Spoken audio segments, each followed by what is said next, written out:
more elaboration. When is the feeling of happiness and misery? Who will have it and why? It is necessary to elaborate this. The feeling of happiness and misery is during the waking state. As long as we are awake, we feel the happiness or sorrow. We do not have the thought of it when we go to sleep. Therefore, medicine is given to a deceased person so that he goes to sleep or becomes unconscious and he is relieved of his grief. This experience will come only in waking state. It is certainly true if he tells that he feels misery during sleep or dreams, but there will be a difference between this and the waking state. The pain will be absent during deep sleep. In this way, a man having a severe injury feels misery as long as he is awake. During such time, the flow of Atman contracts naturally and will be concentrated towards the mind, and the injured person becomes unconscious. Then he completely forgets his injury. This proves that the worldly happiness and misery are only related to waking state. This is a partial answer to a part of the question. The second part is who gets the misery and why. The strength or power which works in the human body comes from a special place from our body through flow. Wherever the flow stops and gets attracted by it and gets happiness there. Whenever it is separated or gets separated, then it feels misery. These flows are two types. One only moves and the second one feels. Those who feel are living beings, and it is evident from their movements and works that they want to escape from misery and meet with the happiness. This is a common matter which can be understood by a less intelligent person. When a person meets the other person, there two conditions are created. One is a desire to have harmony and similarity with that person. The other is a desire to mix or absorb him in himself. If either of the two conditions are not liked, then an effort to reject is seen. The first two conditions have happiness and the last condition will have misery. For example, when a foreign body enters the eye, then the power of feeling by the eye desires that it should become similar and be in harmony or get absorbed and mixing with it, becoming one or get separated completely. If the matter is absorbed, then there will be no pain. If it could not be absorbed or could not become similar, there will be effort to reject it, and there will be misery for the attention to work vigorously to reject it. Because the attention will have misery in turning towards this unpleasant condition, and there will be pull in opposite direction between contempt and attraction towards it. This attention, which is an embodiment of feeling, is called Surat, and it will also have happiness and misery. In every worldly work, there will be no escape from misery in this way, even if it is small.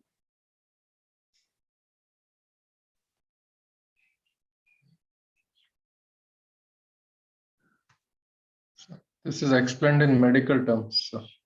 Yes, basically it looks like, yeah. The only thing is that we have the feeling of happiness or misery during the wakeful state only. When we are asleep, we do not have. Anything which we are understanding wrongly as good today will appear as bad and causative of misery tomorrow due to experience. Religion of Sant helps in this condition, and it presents such a method in solving this difficult problem which gives happiness and bliss. And by practicing it, a man gets freedom from lifetime misery and become heir to this happiness even after leaving the body. This practice is according to one's own discretion, and every person, either male or female, or boy or anybody, can practice it without any difficulty. And as he progresses, he understands its respect and elderliness and has the experience of happiness in himself.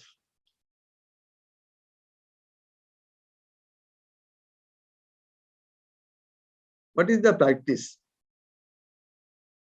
Everybody can understand that when the flow of experience is moved away forcefully from a special part of the body or heart, or due to an injury or due to worry, is called misery.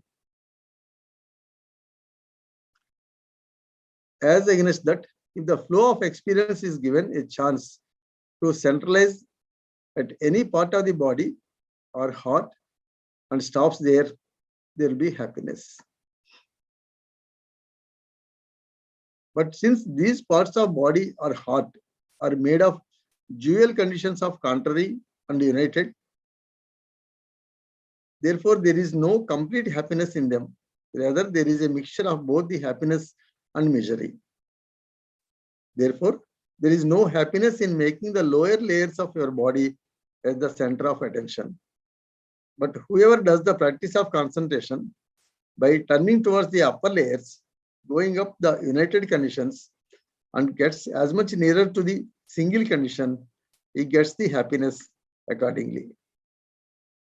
Whoever totally gets nearer to the single creation will get the freedom from worldly miseries forever.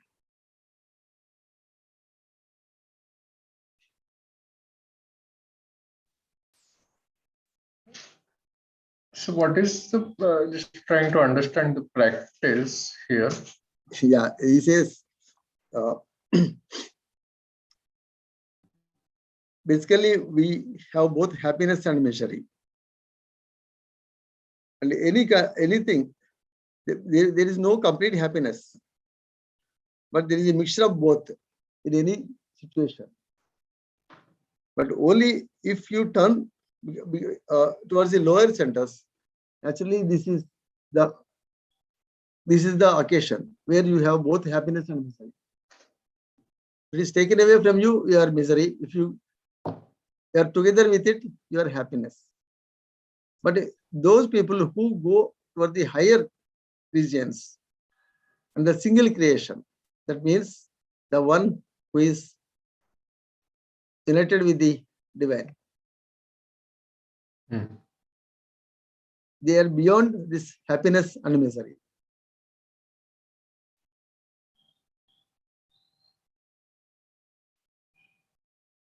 They will get the freedom from both these conditions. So naturally, he will be in a balanced state.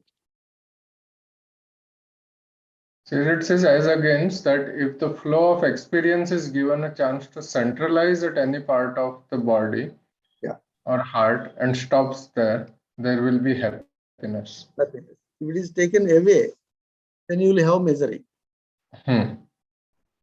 You focused on that. Duality is always there with any condition. But only if you are turned towards the single creation. The single creation is basically the higher regions. Then you are beyond this misery and happiness.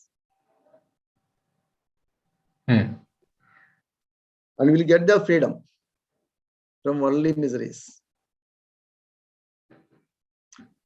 That is yoga, basically.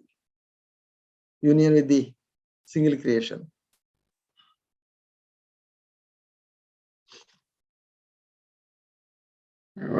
Whoever totally gets nearer to the single creation will get the freedom from worldly miseries forever.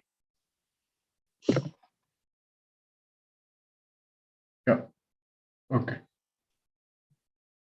Illusion of chitta, worries of the heart, foul thoughts, lack of concentration is called misery.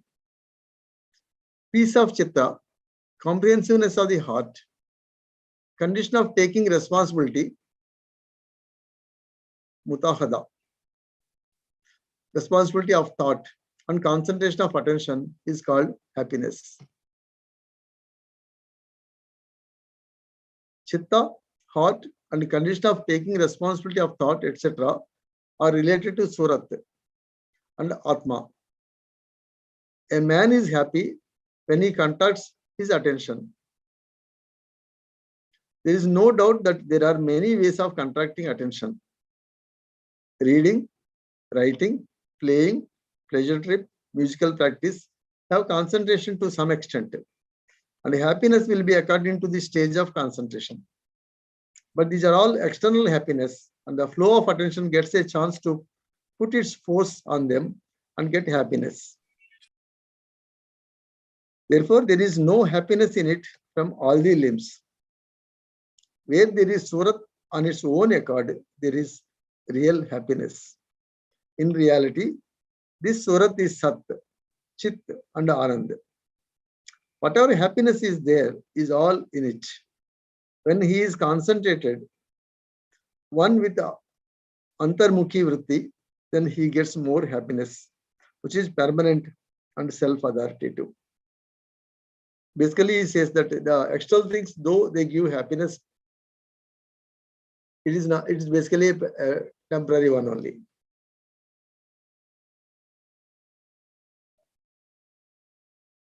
But if you have a Antarmukha, then the real happiness occurs.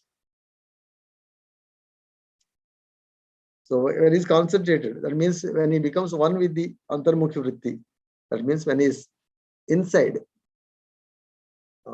into himself, that is with the he has got a what Madhava says is that is a uparati with the divine. You will have the real happiness.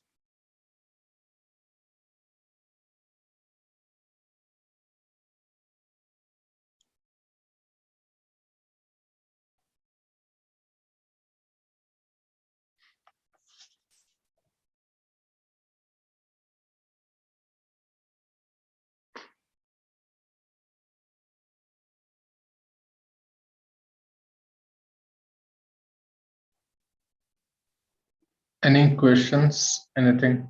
Right.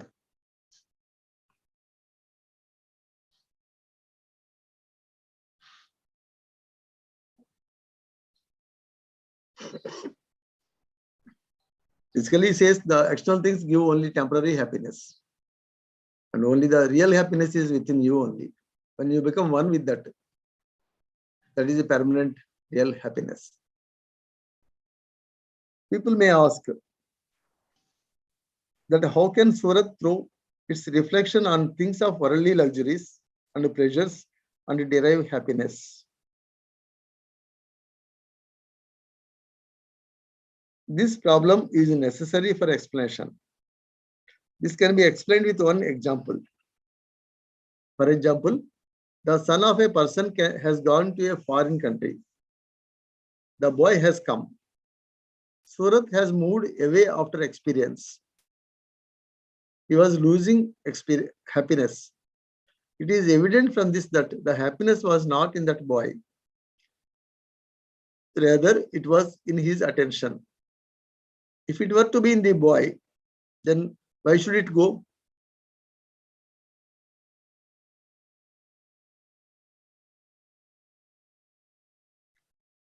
In this way, similar is the condition with all other happiness of the world.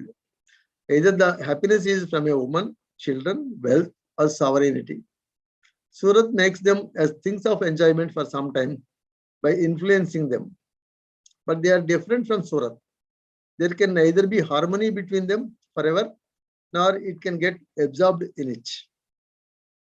Therefore, attention has to move unnecessarily someday or other. Therefore, there are miseries, and it is necessary to have miseries. So the external things give only the happiness temporarily, and after some time, it goes away. So because of this temporariness, we have got miseries. Any comment on that? It's a very famous yogic knowledge, which all people who are doing meditation, they arrive at this knowledge. All yogis are supposed to have this understanding how happiness arises. You see, mind, is a lake, and when any desire is there, there is a churning or a vritti or a whirl in your mind lake, and as long as that whirl in mind lake is a misery. The presence of a desire is a misery, and when you use your thought force and get an object of desire sometime in the future, what happens when you get that desire? The vritti or the whirl in your mind lake temporarily subsides. And that is a condition of the mind where sattva guna is dominating. And when sattva guna is dominating, you feel happiness or satisfaction as a result of fulfillment of that desire. That is one thing. The second thing is because of the very nature of the gunas, that means sattva, raja guna, which constitute the mind, these gunas come up, they just like spokes of a cycle. One spoke comes up, one spoke goes down. The sattva guna will not stay permanently steady there. It goes down, and again rajasic and tamasic guna comes, and the happiness goes away. So that is the mechanism of happiness. Second thing is the idea that the happiness is residing in an object. Suppose I think that if I purchase the latest model car, it will give me happiness. That idea is also a fallacy or a fault, because if the car can give me happiness, that means the happiness is in the car, right? And if that is so, it should give happiness to everybody in this world. To a newborn child, to a person who is dying with cancer also, it should give happiness. It does not give happiness like that. Only to some people in the world, at some stage in my life only, it causes happiness. So the happiness is not possessed in the object. If it is in the object, it should cause permanent happiness to all the people at all ages and all conditions. Even if I have a cancer or I'm going to die tomorrow, it should cause me happiness. Only in certain conditions, in certain people, only some objects cause happiness. So this is well understood fundamental of the working of the mind. If you understand that, then to a large extent, our infatuation or the ceaseless driving of the mind towards possessing objects and possessing relationships, and then trying to get happiness in name, fame, and this thing gets considerably weakened if this understanding comes into our mind, actually.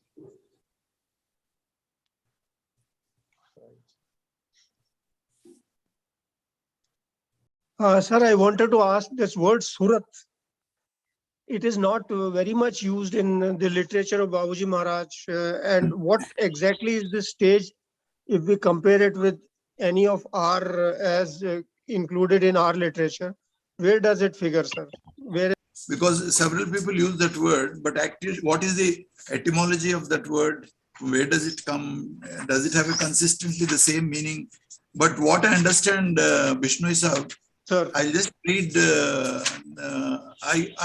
I related it to the condition which Babuji talks in his commentary on the 8th commandment. I'll just read it.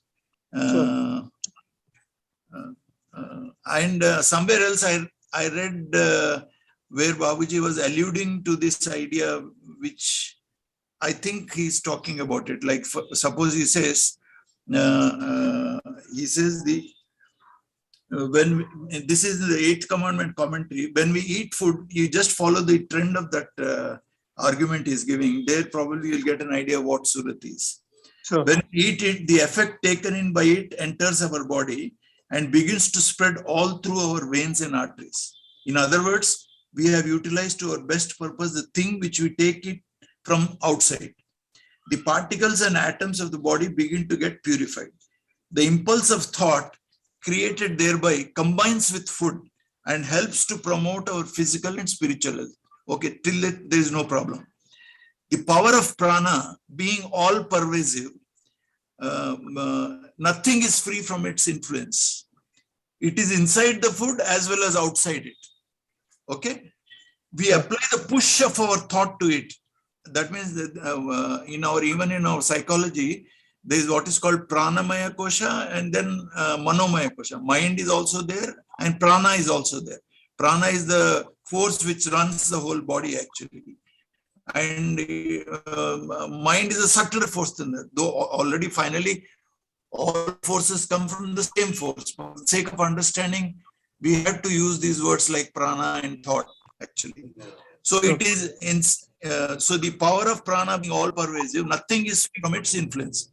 It is inside the food as well as outside it. We apply the push of our thought to it, which brings it to a state similar to that which causes spark by friction, though it is somewhat different and purer.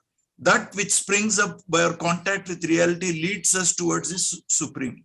The power below it not being capable. That which springs up by our contact with reality leads towards the supreme. That I was thinking is similar to Surat actually. He uses the word that which springs up by our contact with reality. That means when the thought, when your thought is in contact with prana, something else springs up, which leads us to reality, he says. I was thinking like that. Human imagination has no access to it. This paves our way to the infinite. Thus, so much distance is covered so very easily. I mean, we can do research on that, but anyway, Babuji's system, yogic terminology, doesn't use it. It comes from Sufi and Muslim literature. Also in Sikh literature, sir, in the Sikhism, there is a lot of mention of this. Like this Agra Radha Swami Satsang people, they use the word called Surat Shabd Yoga. Sure. So it's a very, there's millions of people follow that system. There they talk about Surat Shabd Yoga. What is that Surat? What is the etymology from there? I've never bothered to go deep into it because our system is comprehensive, yoga is comprehensive, and Babuji's description of reality and metaphysics and all are adequate for our understanding. Yes. So we have to keep quiet because Lalaji is heavily influenced by Sufic influence, So he'll be using those words. We don't have to do research and all that. Right.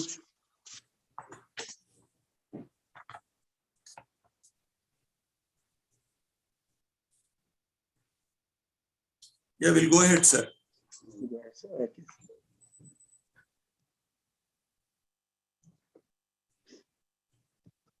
Where is happiness? Every person is in search of a fresh, new happiness. Possibly, he is not acquainted outwardly with the feelings of his heart. Possibly, he found out something of reality. But if the hearts of the two are examined, thought is probing inside by becoming movement. That is the only thought of happiness. Everybody is engaged in the desire for happiness. As far as the life is related, its expression is through vegetable creation or animal creation or as either flying or walking. Everybody, either human beings or angels, are decaying day and night in the anxiety of their perplexed business. Indra Devata has opened the gates of the sky. Varun Devata has filled the world with water. Look how the trees in the forest and garden are appearing green. They have achieved their desire unknowingly. This is the proof of their capacity for their discrimination and feeling. Lasvanti plant is afraid of the shadow of human being. This proves that nature has bestowed it so much discrimination. It knows that the atoms and effects expelled from the body of a human being are unpleasant. In all the flying and walking animals, the capacity to feel happiness or sorrow is found in accordance with their natural state. And if we pay attention carefully, this condition is found in every particle of the creation. This magic of the world is also merely a search for happiness and a state of indecisiveness of search.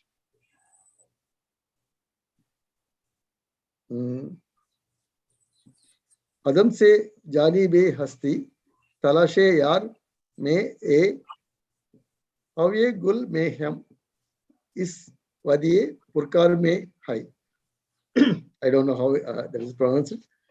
We have come from void towards the life in search of Ishwar. The desire for a flower has brought into this dispute, which is full of thorns. Actually, sir, this the idea which Lajvanti plant, it is afraid of the shadow of being. Yeah. Recently, I got a book called the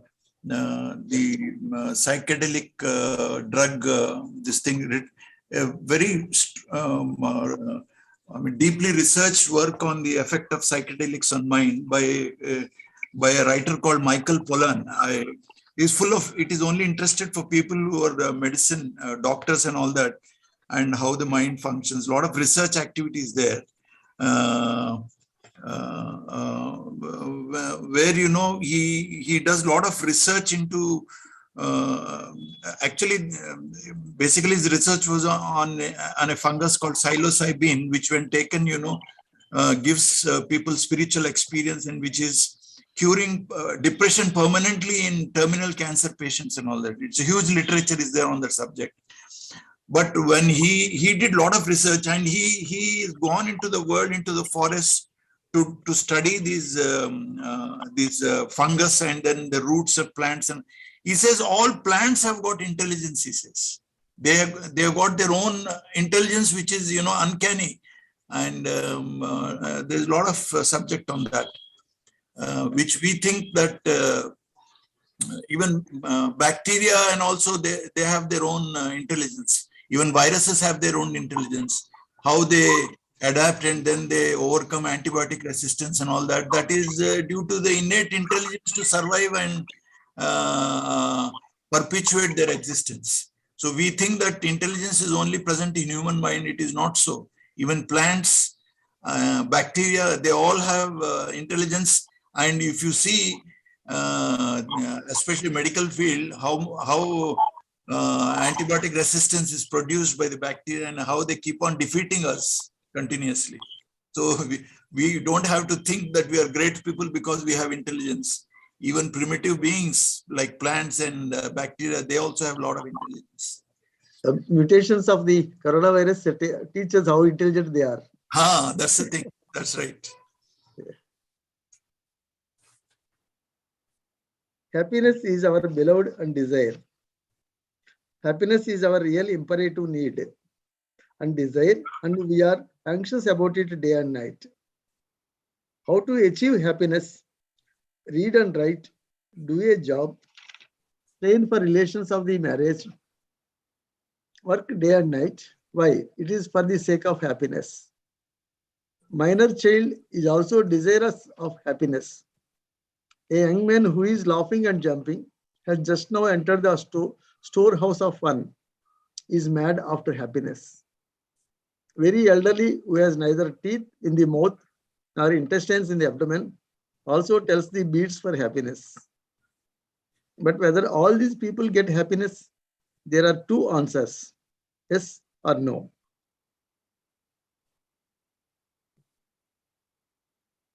Brahma has made this creation as a mixture of happiness and misery. Here, happiness and misery are twins. They are the real brothers who are not separated even for a moment. Remember, where there is happiness, there is misery also, certainly. Marriage is not seen without grief. Eyes are filled when there is excessive laughter. In this way, where there is misery, there is also happiness behind it. Danishe har gariye akhir khanda ast. Marad akhir baun mubarak manda hast. Hans kan na paye, jin paya tin roye. Hansi kushi jo pive, mil to kaun duhagin hoye. Therefore, in the race of a life, can somebody tell the meaning of this? This is Persian, sir. Man odilada manken telsu Persian. Sorry, okay, sir. Therefore, in the race of life, a person who is craving for happiness will definitely get it. Who can refuse it? A clerk who is suffering due to hard work in the office throughout the day forgets it by the rosy smile of his beautiful and angel-like wife. A foreign businessman who is run down by misfortune, when returns home, compensates his misfortune by the stammering words and innocent gestures of his kids as they come near him and hold on to his dress. Wages for every kind of labor are given. The nature is such a far-sighted and sensible manager that it is prepared to bestow the reward every minute according to his service, earnest desire, and craving, keeping in view the rules of compensation. Ram भरोसे बैठ के सबका मुजरा लेया, जाकी जैसी चक्री ताको वैसा देया. Every person is destined to get a share of happiness, but cannot be without misery. Question: why is it so? The answer is, it is essential in this layer of life where the ignorance and forgetfulness of self has spread its legs. One's worry is as per his courage.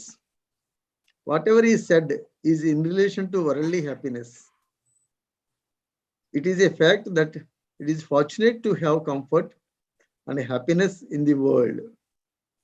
But it is temporary because the world itself is temporary and transitory and unstable. Misery is there in acquiring them. There is no person who can say that he can enjoy any worldly happiness as per his wish. This is the peculiar state of the things of happiness. If human being gets a new lesson for his power of discrimination every time from these things. For example, there is a person whose aim in life is to earn money. He gets happiness in money, and money is everything before his eyes. He does bonus business to earn money. He certainly gets money because nature bows before the emotions of every person. But what is the result of this? Since the effort is with ignorance, therefore, as he gets the money, his greed also increases in the same way, and he becomes crazy of augmenting his wealth, so that he is constrained to lose whatever little happiness he got while earning the money. Nobody might have seen a greedy person happy. Lalach or greed has three shabd. In the same way, a greedy person will not have one condition. When money comes, he cannot be its careless husband. He loses the happiness of the money by mistake. Now he is worried that somebody may snatch away his money. He has constructed a strong house, purchased an iron box, and employed servants for the protection of the wealth. Flattering the ruler of the time always has become his duty. Alas, Majnu has two miseries, having Layla near and away from Layla. Where there is a curtain of ignorance, there is misunderstanding of happiness. World will not cooperate always. Then why not the attention is towards the reality? When all the things of happiness are not there, then is it not proper to get into the curtain of heart and think deeply for some time as to where is the real happiness? You are the real happiness. Entire world is getting reflected by your image. Whatever miracle is seen outside, it is all of Atma. Atma alone created it. Atma only put on the robe of individuality to it. But you have forgotten. The thought of the reality of Atma was going away, and Jeev, trapped in the web of ignorance, is searching for light in the shadow of mistake, nectar of life in darkness, and life in the death. There is no end to this ignorance. Another point here is nature. He says nature bows down before the emotions of a man and a, because man's, like suppose I am there, I got a mind, but behind my mind is the same power of the Kshobh is also present in me. So that is that power is irresistible actually. So suppose I want to become the Prime Minister of the country, nature cannot brook interference to that desire. But it may be fulfilled after 10 or 20 or 30 janmas actually. By the time when that thing actually comes, you may not want it also, you know. But then every desire will be fulfilled because that is the. But along with the desires also come all the frustrations and problems. It may not come in this life, but it may come after other life. By the time you don't want to have that fruit of your desire, which you have desired several lives earlier. You see, so every desire will be fulfilled by nature. That is a law of karma also. Yeah, you should be careful what you desire. But if it is earned through proper dharma, by following the rules of Rita, then it will not. Then it is legitimately earned. Suppose you are breaking the law of dharma, that means if you then that leads to formation of network. You are trapped in it. You will be miserable. That means as long anybody is under the influence of avidya or ignorance, which pretty much all human beings are, because ignorance only is the cause of birth. And as long as you're born, you'll have old age, you'll have death, you'll have diseases, you'll have frustrations, you'll have, fear, anxiety, worry, and then death will follow. And then life is full of misery. That is a given. Only by thinking about the master, you have a way out of this prison, actually, so-called misery, actually. And if you don't sincerely think about God, then the ignorance and this trap, you are forever trapped in this continuous cycle that's called samsara. Continuously, you'll be spinning in this cycle of birth and death continuously, with various diseases getting fulfilled, followed by various frustrations and all that. There's an endless game you're caught in. They say, when you have the power to desire anything and get it, desire the one that is permanent. Yeah, that's right. That's it.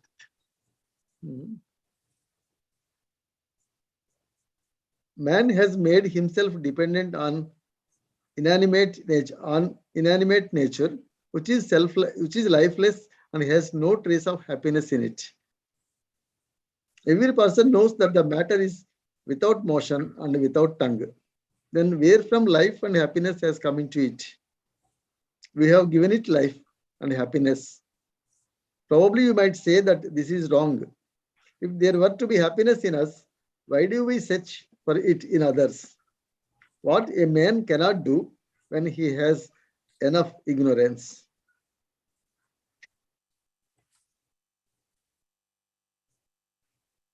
Every human being passes through three conditions during the 24 hours. They are waking, dreaming, and in deep sleep, Sushupti. When the eyes are open and worldly transactions are done, is called waking, Jagrut. When the eyes are closed and the person is sleeping and sees different kinds of dreams, is called dream or swapna or sleeping state. When he is in deep sleep and do not see any dreams, is called Sushupti.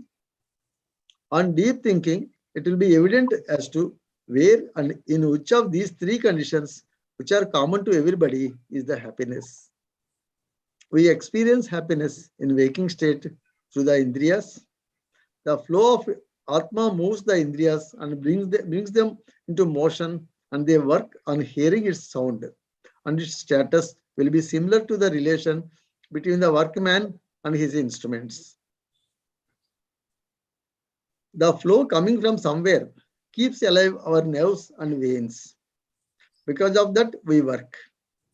If anybody has no faith, he can see by tying a cotton thread around his hand or any part of the body. The part becomes numb where the flow is stopped and becomes powerless. For the same reason, when we sit, power of Atman stops flowing into hands and legs, so that our limbs go to sleep. This is the state of all the Indriyas. If we pull out the flow of Atman from them, then they do not have feeling and cannot move, and they become incapable of doing any work.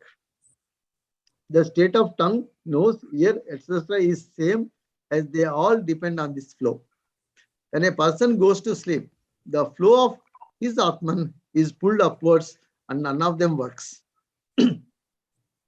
If sweet is put into the mouth of a sleeping man, he cannot experience sweetness because the flow which has got the capacity to experience sweetness is pulled inside. In the same way, during fainting or disease, when the flow is pulled, the result will be the same.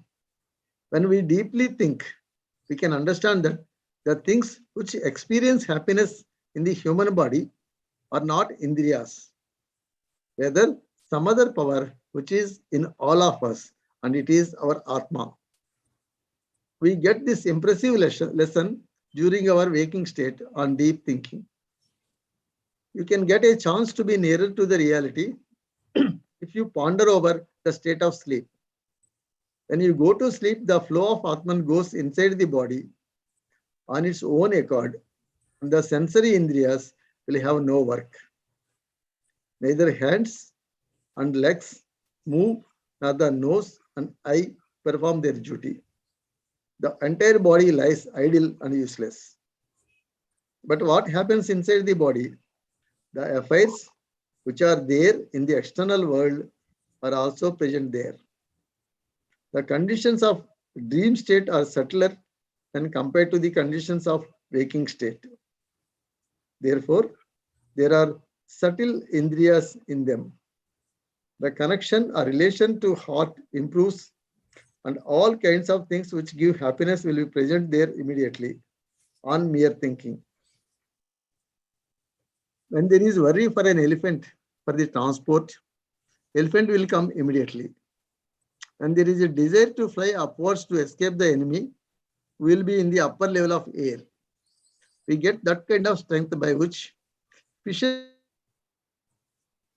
will be swimming up and down on the layers of water. When there is thought of food, all the things will present by themselves. Is it wrong? We understand that this condition will befall on everybody, and we find with difficulty a person who cannot be convinced of the possibilities of dreams and do not accept the reality of dreams. From this, it is given to understand that the things are produced by Atma itself.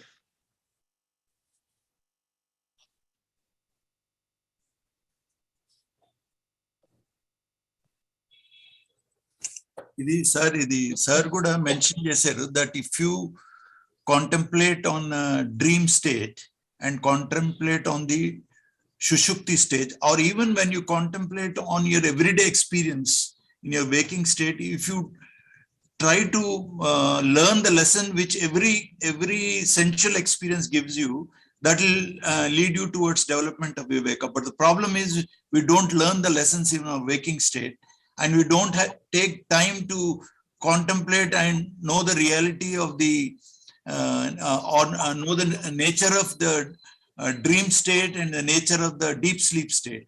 So if we probe deeply and think deeply about it, that itself grants you understanding about the nature of your Atman or self.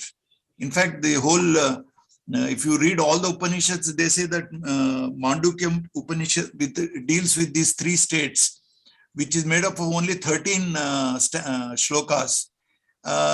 That leads to realization, actually. And I had a long discussion with Sir about this, because one of our senior preceptors of Ramchandraji Mission, Dr. Srivastava, I read 2 of his books written by him. He was involved in a lot of research into Sahaj Marg, and one of his student, Mr. Prem Sagar, he got PhD by doing in philosophy on studying Sahaj Marg, actually. And Srivastava was the professor who guided him in his PhD work. And so he was interested in research, and he produced literature on behalf of the mission. And all his works are in, he talks about all of these this waking state, dream state and all that.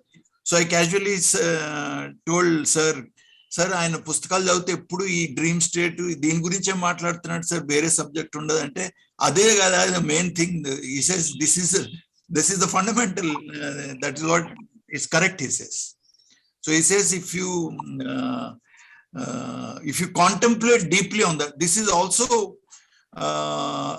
one of the aphorisms of the Patanjali Yoga Sutras, that if you want to calm down your mind, by contemplating on the nature of dream state and contemplating on the nature of deep sleep, your mind will develop what is called chitta prasadana. Mind will become tranquil, and it gains the capacity to do meditation. Actually, that's what it's written in the Yoga Sutra aphorisms, and then that's the thing. So he has taken so much of pains to go into extreme details, Lalaji Maharaj. So it is for our benefit. He is doing the homework for us. Yeah. Sir, he says here, it is given to understand that the things are produced by Atma itself in the dream state. Yes. Okay. But in the wakeful state also, it is only the creation of the Atma, what you see and feel, experience. Yeah.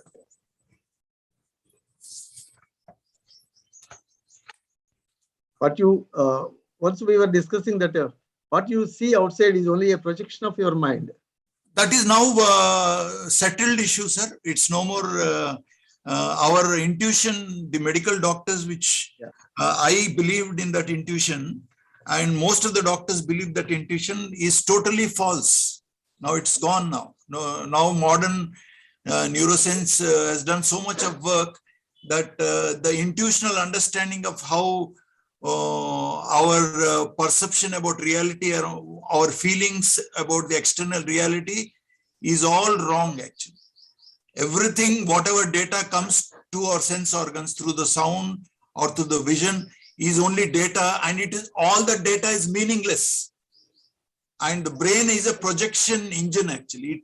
It is a interpretative engine. It interprets the data and then projects a phenomena, and then it sees that projection phenomena. So most of the phenomena which we experience as living human beings is a constructed projection by the brain actually. And when we study the nature of the rajasic guna, rajoguna, it is a projecting power only. It is called vikshepa power. I mean, mind projects things outside. Like when we fabricate things, when we fantasize about things, that's all projection. So that general sense of intuition which all medical people have, well, that the sense organs come and the brain sees them, that's all wrong. Brain does not see anything. Brain does not see reality. It constructs an image and then projects that construction. And since generally that projection is in harmony with other people's projection, the collective hallucination of the world, we call it as reality. And Albert Einstein was very famous quote is there. He says, the world is an illusion, albeit a persistent illusion. He used the word. If you read the quotes of Einstein, he talks like a Upanishadic seer actually. He says the world is an illusion. Illusion is a mere construction projected by the mind, but he says albeit a persistent illusion.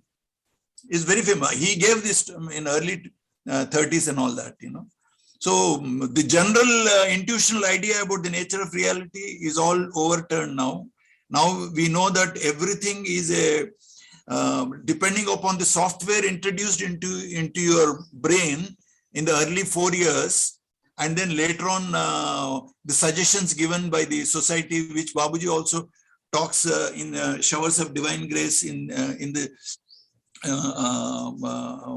just before the method of training article. He only talks about neuroscience, how the brain is made and all that, and he says how you have to break the edifice and then make the level playing ground, then introduce divinity, and all that is he is trying to say that all our perceptions and assumptions based on earlier suggestions which suggestions are nothing but the software imprinted into your brain, have to be removed. Then only divinity can come into us. It's what Babuji has written in that book, Showers of Divine Grace, about how the child develops, how he develops thinking and all. Totally is now the modern neuroscience people, several people have written books about this. They totally tally with the, they're coming to the same understanding which all the Babuji had. Even Buddha also had complete knowledge about the functioning of the mind and all that. So our brain and ideas are all a big drama in which we are trapped, and we are thinking that's all real, but it's a big game being played, and the game is heavily stacked against us. It's all programmed. We are all programmed. And then the dice is loaded against us. We have no chance of succeeding in the cruel game played by nature unless you have a guru by your side. You're lost. It is heavily loaded against us. We can never have happiness in this world as long as we are trapped in this ignorance. Right. Unless a guru comes and pulls you out of this mess, it is not at all possible to be happy with the structure in which we are trapped, actually. Anyway, let's go ahead, sir. Now lift the third curtain of the theater and see its spectacle. Third condition is Sushupti. We have given it the title of deep sleep. Whenever we go into this special condition, the connection with the Indriyas is completely separated, and there will be neither gross sensation nor subtle. Atma alone remains, because if any other thing is there, its knowledge will be there. It is said in Brihadaranyaka Upanishad that, O Maitreyi, where there are two, one will hear the other, one will touch the other, and one will hear the other. Where there is only one layer, how can one hear the other, etc., etc. In Sushupti, your Atma alone remains, and it experiences happiness by itself. Where is there an ignorant man who does not have the knowledge of Sushupti? Women, men, boys, children, pleasure, dance, food, drink, everything is present. But the person says he has no interest. If you tell, I will sleep for a while. Why is this? Because this has relatively more happiness in it than others. If there were to be no happiness, there would not have been a desire for this condition, leaving everything. What proof is required more than this? But the people may ask whether a sleeping person can give evidence himself about this happiness. We say that yes. When a man getting up after sleep says that, oh, what a nice sleep I had, this is a proof that he is fortunate to have happiness. But what is there to give him happiness? There was nothing there to give him pleasure and comfort. But happiness is proved. This proves that there was no other thing than himself which gave him happiness. The nature of your Atma is happiness, and everything is in it and from it. If you understand against that, you show the knowledge of any other thing with your existence in Sushupti. Knowledge of which other, as there is only one Atma there. Atma was and heart is certain of enjoyment by Atma. Actually, it's a very subtle problem here. Especially if you dive deep into, if you do deep thinking about Sushupti, deep sleep state. Because in deep sleep state, you're not conscious of your body, you're not conscious of your psychic content. None of the samskaras or memories which you formed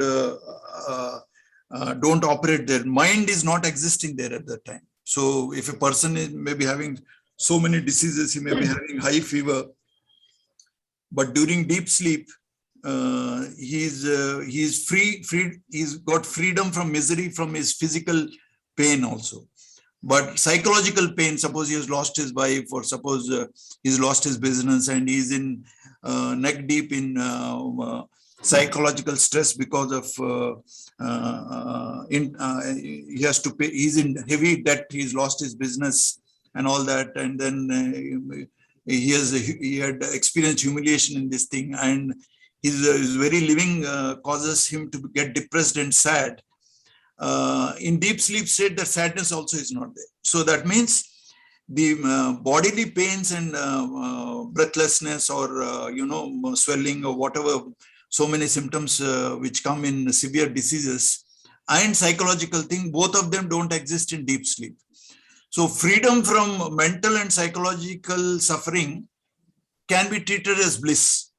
So you are having an experience of bliss, but when the mind is not there, who is experiencing the bliss? That's the question that has to come. How do you remember that you had happiness when your mind, which is the instrument of knowing, is not existent there? So unless people contemplate, they will not get the answer. But the answer Babuji has given himself. But then there's an interesting problem there to answer that question. Because the truth is, the mind is not there. Right. Then how do you make a comment when you get out of sleep that you had a good sleep, you had a pleasant sleep? Who is there who is recording that experience? And the mind is not there. If the memory is not there, how is that experience occurring? Is a question which each person has to contemplate and solve it for himself. If he thinks deeply, some enlightenment will come. Anyway, we will go ahead, sir. Sir, is this Sushupti, can be compared to Asamprajna Samadhi? That's one thing. The difference between Sushupti and Samadhi is this thing. The moment you are awake, all your avidya will be back again. There is a curtain which falls between your mind and that condition. And then you have no benefit accruing out of your contact with Atma. Your being was in its own state, but then the experience or the benefit of that experience will be totally deprived to you, because immediately a curtain comes up between your mind and that God between you. So nothing happens, because every day everybody goes in touch, is touching his Atma every day when in deep sleep state. But in Samadhi, what happens? It is like you are aware when you are in contact with God. When you are absorbed in meditation, your awareness is there. That is why the memory of that awareness helps your mind to function in a different way altogether. You will be functioning from a different plane altogether. You know that these are all temporary. You don't give much value to your body or to your property or to your friends, because you know that your own nature is of a nature of bliss. You clearly experienced your nature as bliss, which has transcended your body and your mind and feeling also. So you transcended your feeling state, you transcended your thinking state, you transcended the awareness of your body consciously. That's why Samadhi is an experience akin to being death. That's why a person who is meditating and who has got a Samadhi experience loses fear of death. If anybody claims he is afraid of death, that means he is not awake during meditation. He is not alert during meditation. If he is alert during meditation, and if he is absorbed in the consciousness of the master, he will be free from fear completely. So it's beyond avidya. So you move into real knowledge. You move into real existence, and that existence is Sanatana. That is eternal. There is no birth or death for your Atman. And your mind gets a glimpse of that state. So mind, when it comes back into a waking state, gets a perfume of that state to the mind, and then it is changed actually. So asampragnata, it is a kind of a samadhi only happens if you meditate, and if you are alert and you're awake. If you're in awake state, then you move into that. If you sleep, then you don't get any much benefit about it. You get so much of peace. If you're not alert, then you don't get the benefit of that samadhi. That is also one point of what is called the owning of the condition, means you should. Awareness. That is what is also called by Riches. Sir uses the word you reconstruct the experience, trying to contemplate and meditate on the samadhi state, and then try to reconstruct. When you try to reconstruct, the smell of that fragrance of that absorption will develop, and then it will transform your mind, and then you are a changed person. So if you don't do this exercise, no transformation happens. It's just like any sleeping condition, that's all. Right. So in computer language, it means Sushupti is only entering the data and not saving it. Something like that, yeah. Like that. And the Samadhi is you are saving the data. Yes, that's right. These are the conditions of waking, dreaming, and deep sleep, and 3 results have been obtained from those 3. 1. In the waking state, Atma alone takes happiness and is separate from Indriyas. It is a wonder that Atma alone creates things of happiness in the dream state, merely by its thought. In deep sleep state, Atma alone is the nature or form of happiness and is the happiness. The question was, where is the happiness? And the answer given was that the happiness is in yourself and in your Atma, and you are yourself the form of happiness. The relation of human being in this body is by means of the flow of Atman in the waking state only. Because if anybody is sorrowful due to disease, injury, and worry, the state of worry vanishes. Pain and sorrow will come to an end when he goes to sleep. When the sleep is broken, the echoes of sorrow will be audible. One more result can be obtained from this, that the place of Atma was somewhere else during the waking state. And this is a very important and essential matter which has to be impressed on the minds of the followers of the method. This will just hold on, sir. He is giving you is an instruction for the abhyasis. He wants that one more result can be obtained from this, is that the place of Atma was somewhere else during the waking. And this is a very important and essential matter which has to be impressed on the minds of the followers of the method.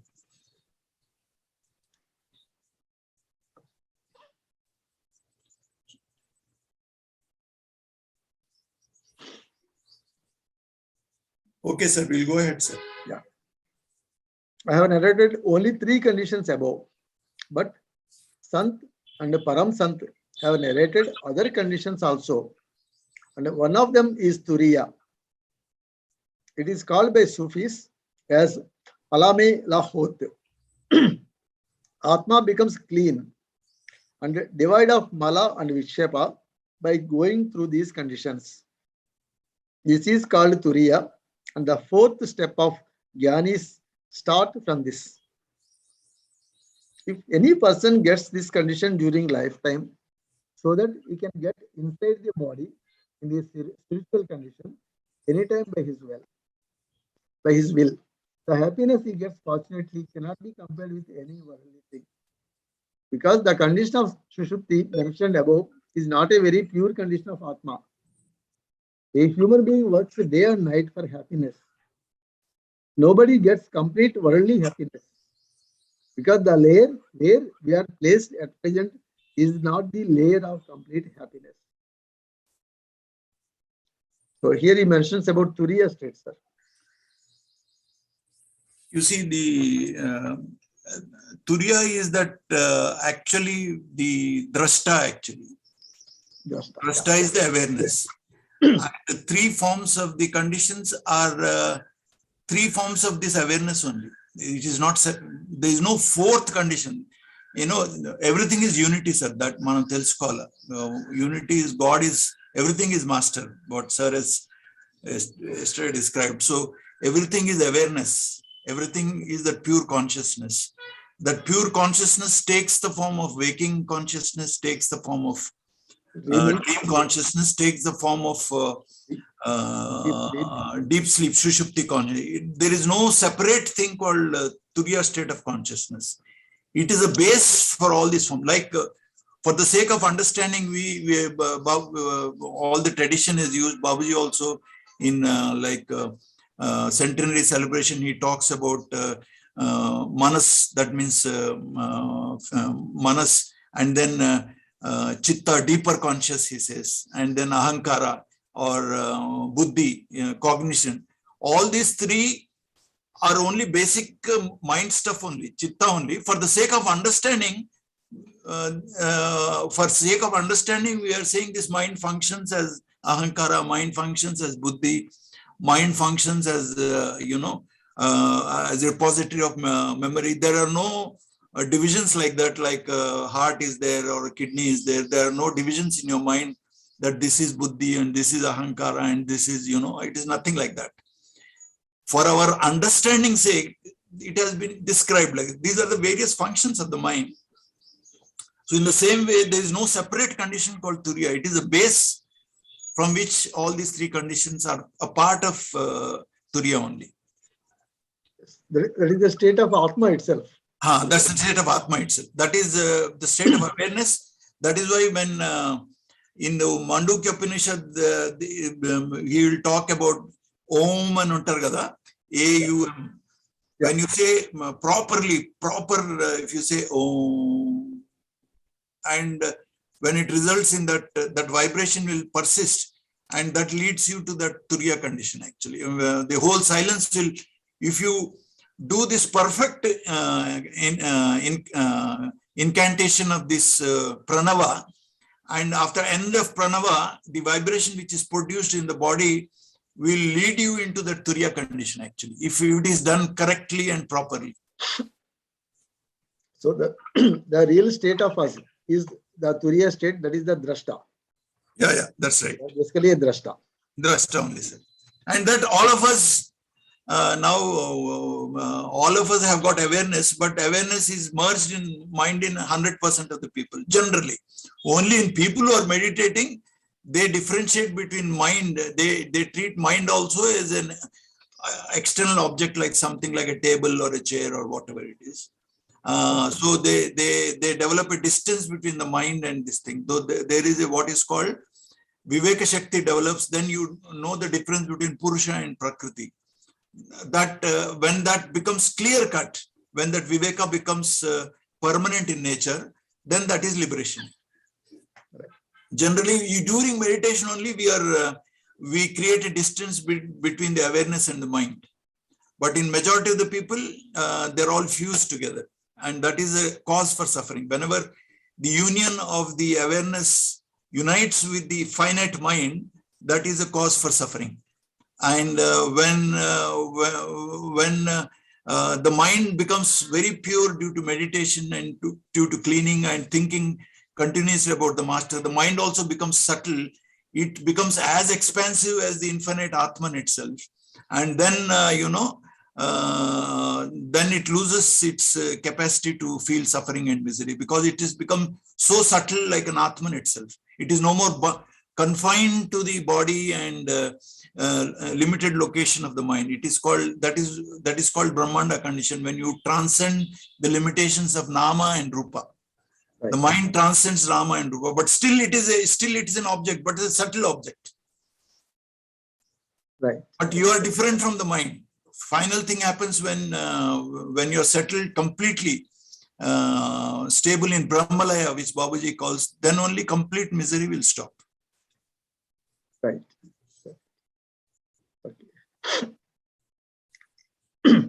The complete happiness is in Atma alone. The way in which the Atma gets an opportunity to return to its storehouse, Magzan, in the same way it gets the pleasure and happiness by his will, and which is durable. Who will ask you to sacrifice the world unnecessarily? There is no need for you to wear a loincloth and exert in a jungle without any gain.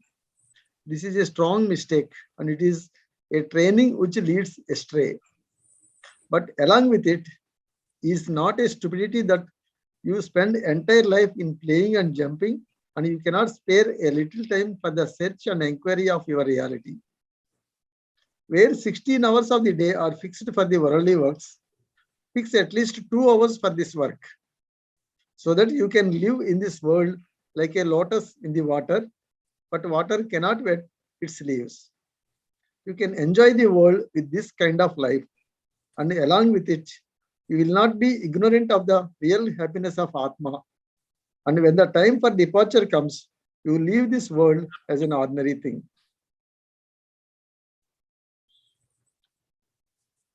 A person who has spent all his life in worldly matters could neither get worldly happiness nor fortunate to have the knowledge of self at the time of death. Another person who was engaged in worldly duties as an ordinary worldly man, but he was always keeping his beloved in his heart and his hands at work, so that he was knowing the reality of the world and also having the knowledge of his self and desirous of reaching a real bondar. Who is better between the two? Man's self, Ruh. Atma is the storehouse of all the powers. But by mistake, nobody presents in this way. Life is wasted improperly in the enjoyment of sensory pleasures. It is a foolish act to experience freedom while being trapped in the layers of Prakriti. Freedom is not in Prakriti, but is in Atma. Prakriti is strength and Atma is life. People run after the shadow, leaving the light. Shadow kills them by becoming a devil. That is, they weep and cry. But who will listen? Whatever you do, it will appear before you. If you are searching for real happiness, try to go inside yourself. Search for happiness in your Atma. Learn the knowledge of the places of Atma. Become a Salik and you will be happy. I think he's, in a very detailed, beautiful way, is explaining all these things. Yeah.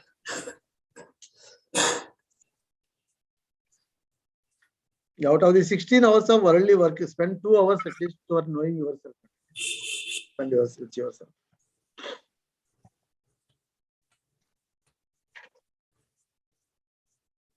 Next, Chowdhury sir, we'll try to finish this article. It's another 15 pages. We'll try to read it. Or whatever remains, probably we can complete tomorrow also.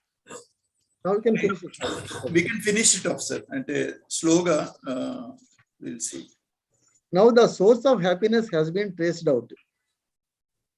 But we think it is essential to place before you the types of happiness according to the different layers of happiness. We divide the happiness into 3 ranks, pertaining to 1 body, 2 heart, 3 intellect. In the lower rank of nature, where animals live, will have the happiness in the body, which is the gross state of matter and nature. Metals, vegetables, plants, and the animal feel happiness only in this. It is wrong to think that metals are lifeless. Every particle of it has the individuality and everything has knowledge. Nobody can acquire a special appearance and live without it.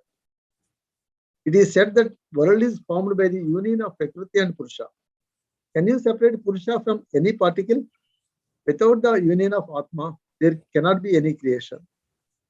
Therefore, it is an essential and authentic statement that Atma is present at every place.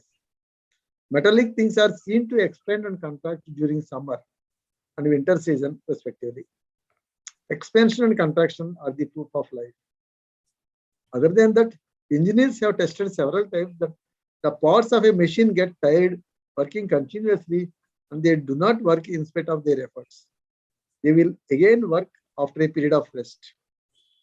I have tested several times with the nib of a pen. The things of the metal are made of particles, paramanus. The condition of love and hatred seen in them is due to Atma. This love and hatred is called the power of attraction. If there were to be no Atma in them, they could not have been united. These metallic things are depending upon rasayan, alchemy, medicine, or chemistry, just like the human beings. Just as you get drowsiness by drinking intoxicants, they will have similar effects. It is to be understood that their condition will become similar to human beings when he eats sour things. The difference is only of the layers. A time will come, and probably coming, then people will understand that minerals and inorganic material are not without Atma. The presence of love and hatred in them is an authentic proof of their having life and a desire for happiness. Vegetables are also called lifeless, only relatively. Otherwise, they also have the desire for happiness. They have comparatively more power of feeling than the minerals. They have the discrimination according to their condition and layer. Lasvanti plant has hatred towards the paramanus emanating from the body of a man. Lotus blossoms at the time of dawn and expresses happiness, and when the sun sets, the condition of lily is same with the moon. Some trees are carnivorous. Birds fear very much with these trees. All the trees give flowers and fruits at the time of their excitement. The branches of some trees get united like male and female during special seasons. Some trees express their resentment by making a rattling noise and movement when any vehicle goes near them. Some trees are found to be happy or unhappy in special conditions. In most of them, the principles of birth are similar to human beings. There is a tree in America which has a rope tied to its root naturally. Two small skins are at the end of this rope. They are the canals for water. When the tree is hungry, the root produces a swishing sound. Ropes move and fill their branches by swinging in the water and continue till they get completely drenched. I have seen a tree, a part of which only shakes or different parts of shake during wind and storm. But all the bare branches and root shake when a man pulls a small branch.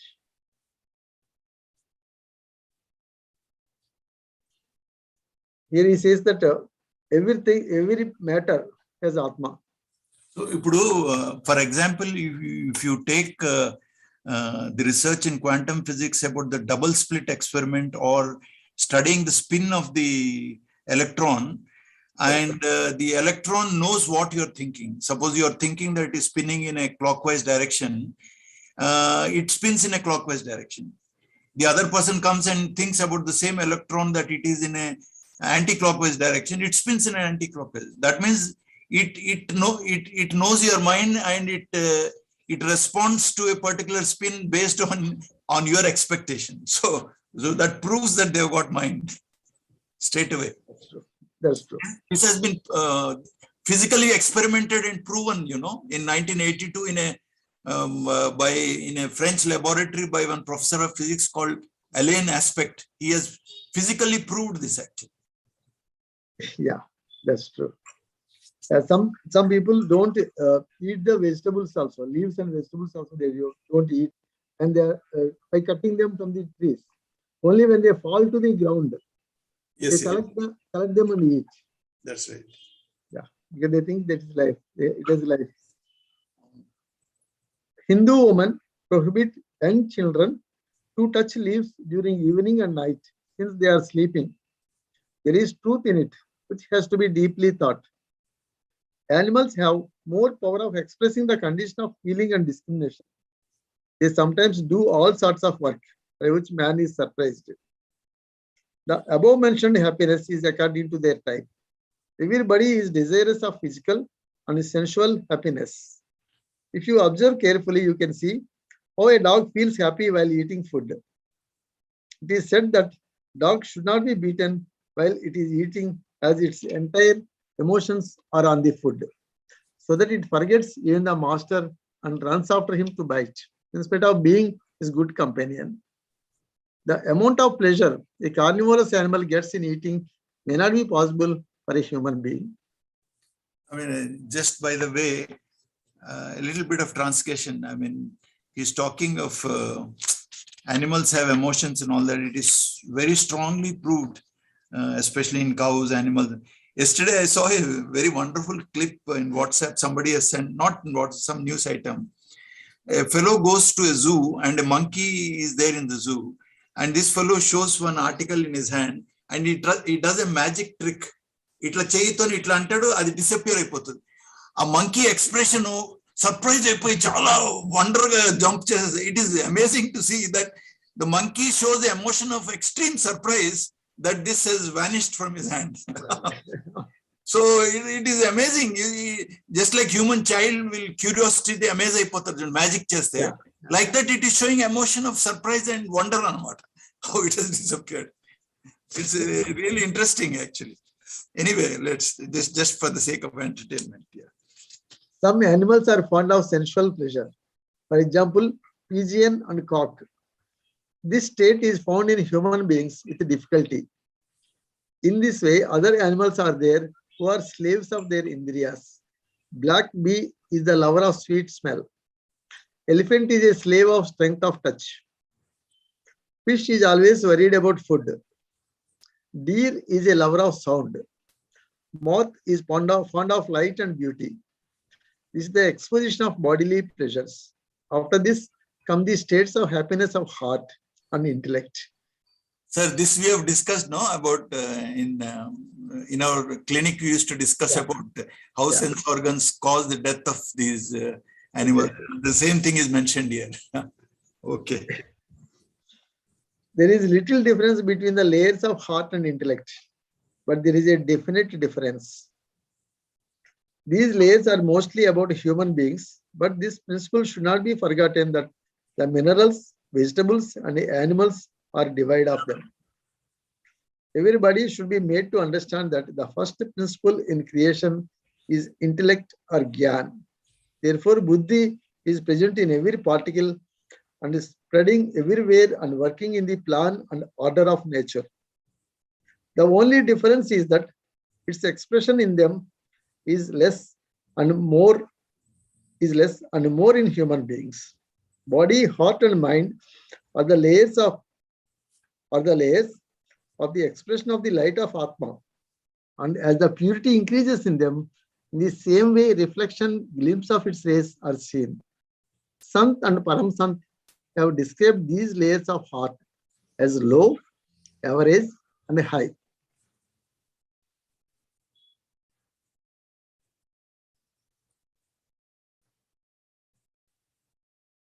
So he again says that intellect is present in every matter, mineral, vegetables, animals, and everything. Yes.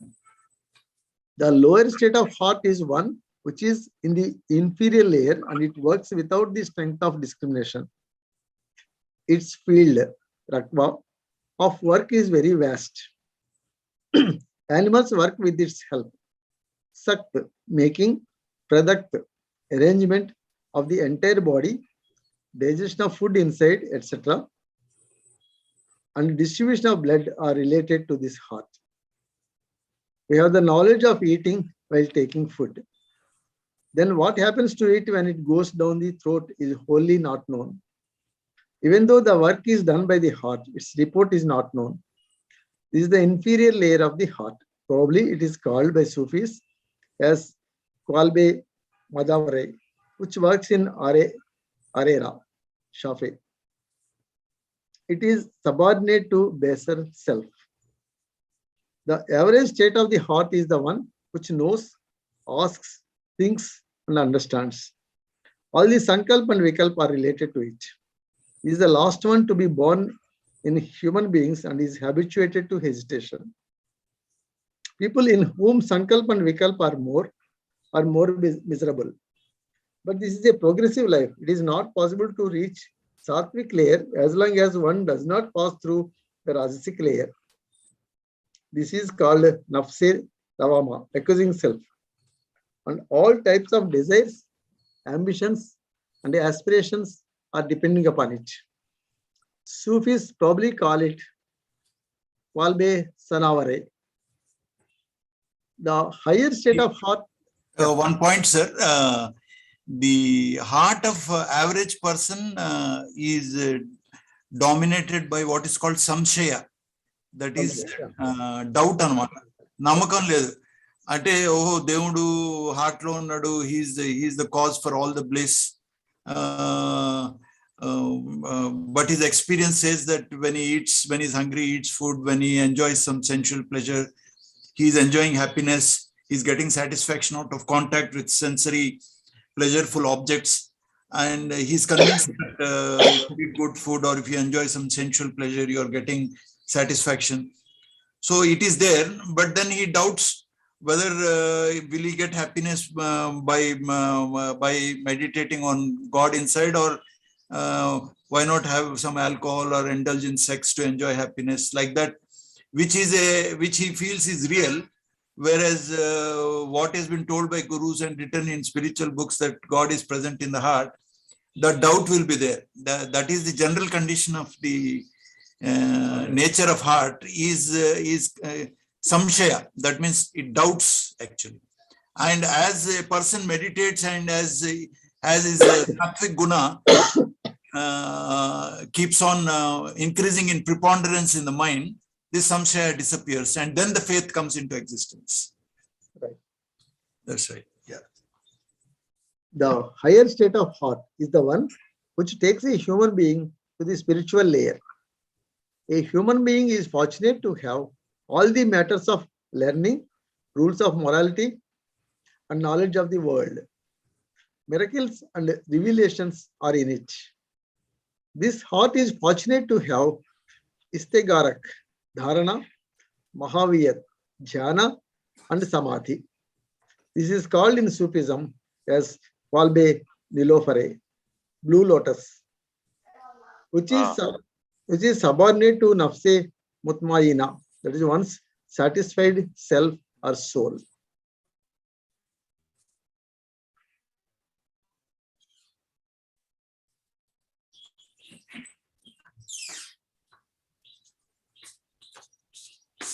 So this is the contented self.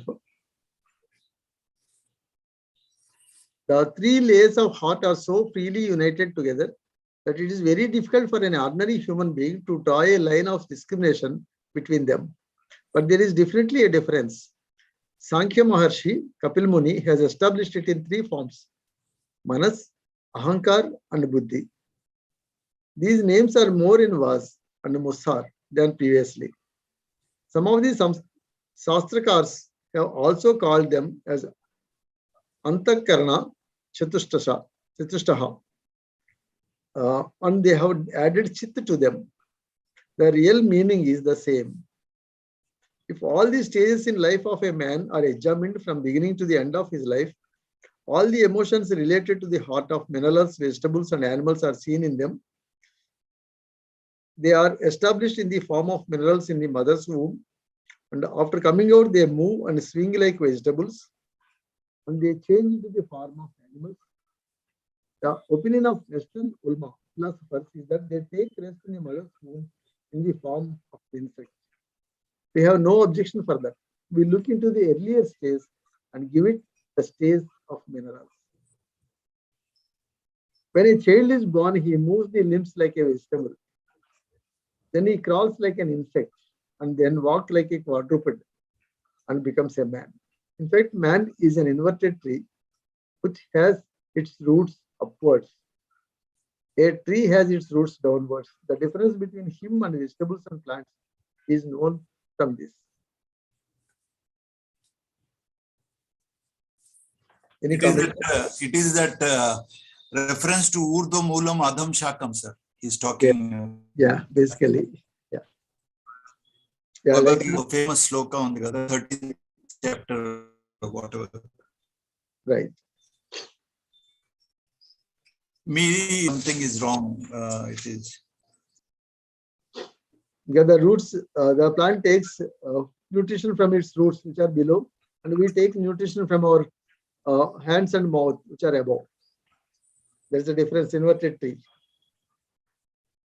No, it's a much more metaphorical meaning. Very unta, sir. Ante Bhagavad Gita shloka, Lord Krishna talks about Urdhva Moolam Adham Shakam. He says the condition of man is roots voice is not coming from the sky and the branch and then and how with the sword of discrimination, with the sword of discrimination only you can get out of the samsara, he talks. It's a brilliant exposition of the whole existence and samsara, how to get liberation from it in that chapter actually. Anyway, we'll go ahead, sir. Some time later we'll discuss about it. Man has happiness in his body in the beginning. A child puts in the mouth whatever he gets. Then he develops animal emotions. Desires increase slowly and emotions of heart come. Then intellectual powers become strong in them and produce greed for name and fame. This greed increases in elderly people. In the end, experience makes them realize that this is only a greed and a thing of misery, and repents and is ashamed in the last leg of his life. Bodily happiness is different from the happiness of the heart. Moreover, intellectual happiness is also different from it. The happiness of engagement in study of books, inventions, mania of hair splitting are the emotions of intellectual happiness, and difference in them is according to the layers. Just as one child has the greed for story, in the same way, an intellectual person forgets himself in intellectual business. And there is a concentration of heart in them, a tormentor, painter, writer, mudavar, intellectual advisor. All mankind in some capacity or other concentrate in the heart. Yeah, Prafula Chandra. There is a banyan tree which has its roots upward and its branches down, and whose leaves are the Vedic hymns. One who knows this tree is the knower of the Vedas.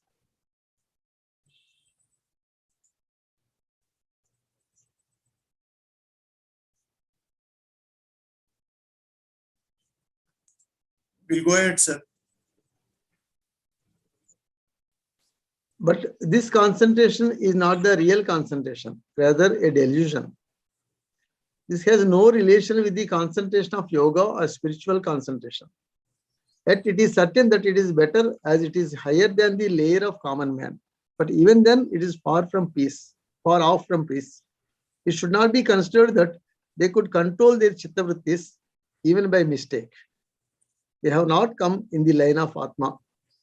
Their beloved is merely the happiness of heart or intellect. They have no concern with the spiritual happiness. Most of the people who call themselves as Brahmajanis are also not the spiritual people. They may tell thousands of tales, may split the hair, call themselves as Brahma, but all these people only belong to the intellectual layer. Some people understand them as Vachak Jani, and it is clear by their external conditions they are entirely innocent of the destination of the Atma. The happiness of these three layers is transient. There is no peace in them and there is no stroll in them. The relations of heart, intellect, and body are a continuous chain which come before the legs in the way. Go on increasing and there will never be intervening space in them. It is neither self-authoritative nor pertaining to right. A person coming into this layer will be always failing. The person reaching the left side or contrary side are intensely distressed by the jerks of the miseries, in spite of being usually Gnostic and Daharya, irrational or stupid, and die in a bad manner. If you can think more, consider their condition, especially when they are engaged in some trouble or disease which arises in the line of happiness. Their condition will be known at the time. Therefore, in these circumstances, we should search for happiness, which should be the self-authoritative and pertaining to the right side. External happiness also will have the reflection of Atma. The flow of Atma is towards the place of your Indriyas on one side, and the other side is towards the external objects. Then only happiness is felt. If a person is given sweet and he is told that it contains bhang, he feels drowsy even if there is no bhang in it. If a sweet thing is eaten with the suspicion that it is bitter, it tastes bitter. In short, your Atma is real happiness. If in any manner the practice is done so that the higher mind reaches the layers of Atma, he can see a storehouse of happiness in himself. Within few days of practice, he can enjoy happiness on authority whenever he wishes, and he will reach his storehouse, which is the origin and native place and murja of all after the death.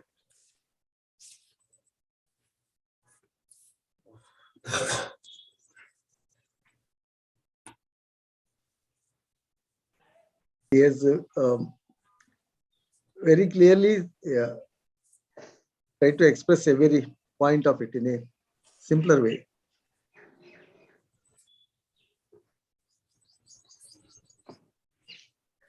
Madhav, any comment? Yes, sir, it's so clear, detailed description of what is the nature. Only thing is, we pray that his blessings are there on us, and then we start living in that plane of Atman, actually, which is living in the consciousness of the Master. We are, because of the power of Pranahuti, we keep moving into those things, but we should learn to stay there, and then we will be of benefit to the human society. Otherwise, it's a selfish enterprise. Absolutely. Yes. Namaste, sir. This is Piyushi. Yeah. I wanted to ask one thing. What is the difference between deep sleep and absorption during meditation? Deep sleep, you are not conscious, no? Absorption, awareness is there. You are aware during meditation, and you will be absorbed, but you will be alert and aware, actually. It will be very subtle condition. Whereas in deep sleep, awareness is not there. You're totally like an unconscious person.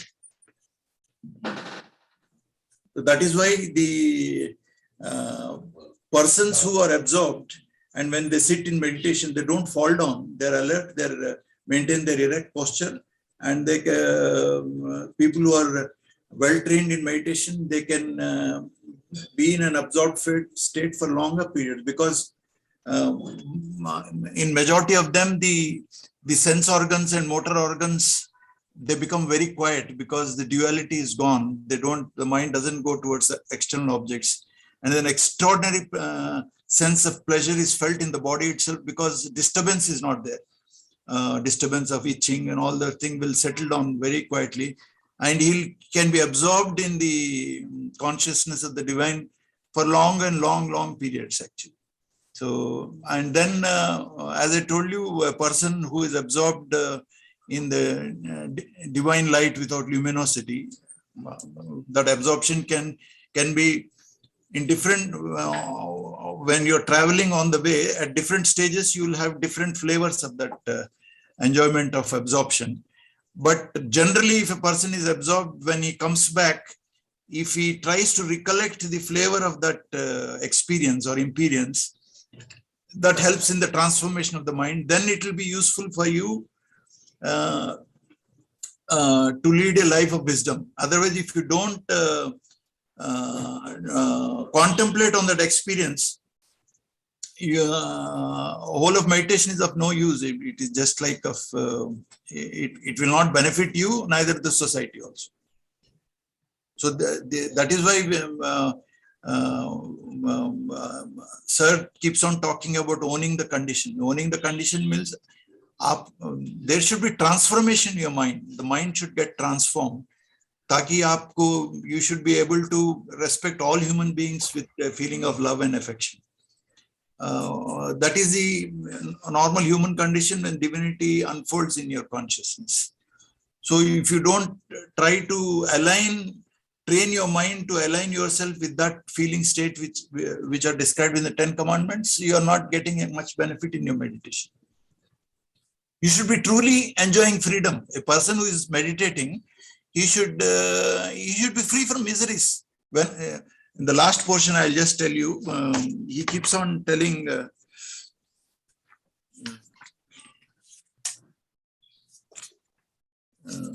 like he says,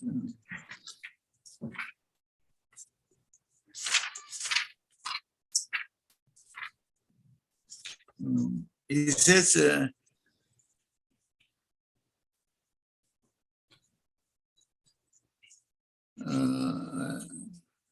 says, if person is, he says, in short, your Atma is the real happiness. If in any manner the practice is done so that another point he says, whenever you want, you can go into that safe zone actually. I mean, you have a master inside you, and with your practice in meditation, you can, because the moment your mind touches the presence of divine in your heart, automatically the influence of that divine, which is of the nature of peace and plainness and simplicity, is immediately encroaches your mind, and your mind will feel tranquility and peace. So if you become adept in practicing this skill, then at will you can move into that safe zone. It is just like suppose you're traveling in a jungle, and then suddenly there's a storm, there's a rain is coming, and you're exposed to all wind and all that. But suddenly you find a house where, you know, you got a roof over you, you enter that house, there's some warmth there. You're protected from all that adverse rain and storm and getting wet and all that. In a similar way, there is a peace existing in your heart, which is your true nature.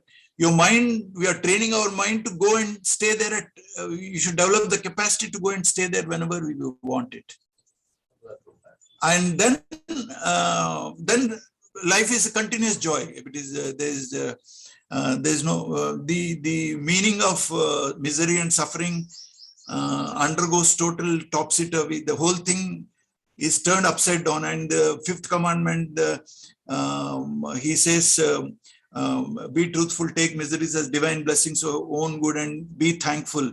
He says Abhyas is following this system. They start feeling grateful for the miseries which are coming to them. The state comes really, he says. So there is no such thing called misery. Even what is so-called painful condition, he feels a joy in that. And even if suppose somebody tries to take revenge on you and he causes harm to you, you feel, you know, grateful for that harm coming to you. So the most adverse circumstances you feel in life also give you happiness, totally. So that's how the system promises that, and then if you practice it, it comes actually.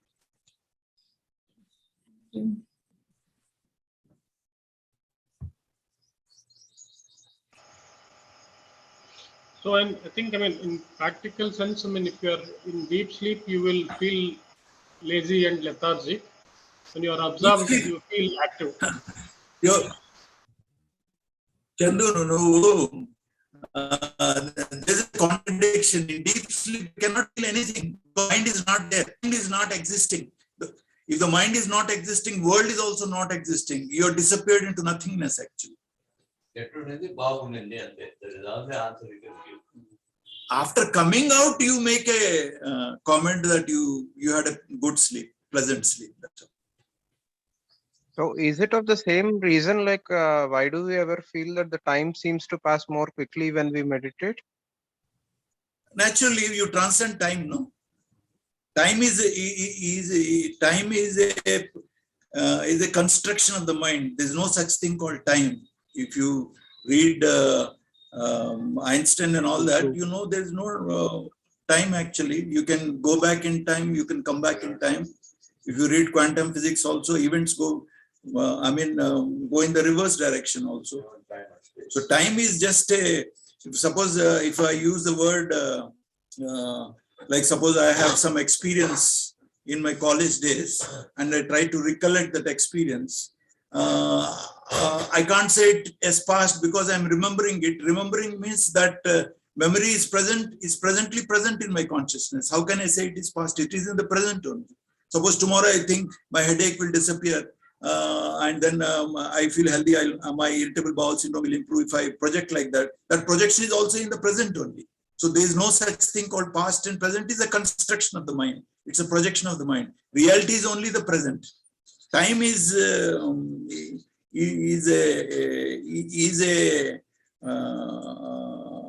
constraint which mind functions under the constraint. So when you meditate, God is actually beyond time and space. That's why you transcend time and space. That's why you feel that even if you sit for sometimes, you feel that you are awakened, and then you realize that it's almost 45 minutes you are sitting in meditation. There's a very common experience for people getting trained under Babuji's system, because other people, they find it, I'm nobody to comment about other people, but I know people struggle very hard to get this feeling of absorption, feeling turning time, and losing the awareness of the body, which is considered a very great achievement in traditional yogic circle actually. So that can be even termed as a progression factor in phases of meditation of an individual. Is that naturally, right? Because your mind has been in touch with its real nature of the drashta actually. So that touching will cause purity in your mind, and subsequent meditations will be better and better. Put it, and then if you are alert, and then don't allow the mind to get polluted. If you're practicing diligently, you will improve. But then if you're not alert and you approach the whole subject in a very casual manner, there's a possibility that mind will not be, you will not get the benefits of meditation if you are not alert and don't make a continuous progress actually. It's like climbing a mountain, if you climb and then and then suddenly you lose sight of the peak which you have to go, and then you relax, you may fall down, and then you have to start the journey again. So it's not that easy. I understand. It requires commitment for yourself. If you have severe commitment only, it is not an easy game at all. It's a war inside you, and a continuous war, much difficult than what a soldier faces in the battlefield, because the soldier only fights a battle for 2-3 days, but it's a continuous war throughout your life.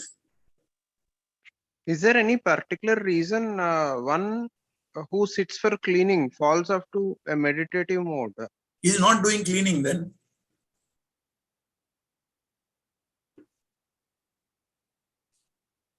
He's enjoying the meditation. He's not doing the cleaning. Because cleaning means you have to get rid of your attachments, your wife, children, property, and all that, which nobody likes to get rid of things which you have invested with a lot of beauty and a lot of joy and worth, cultivating your friendships, cultivating your habits of playing games or playing cards, or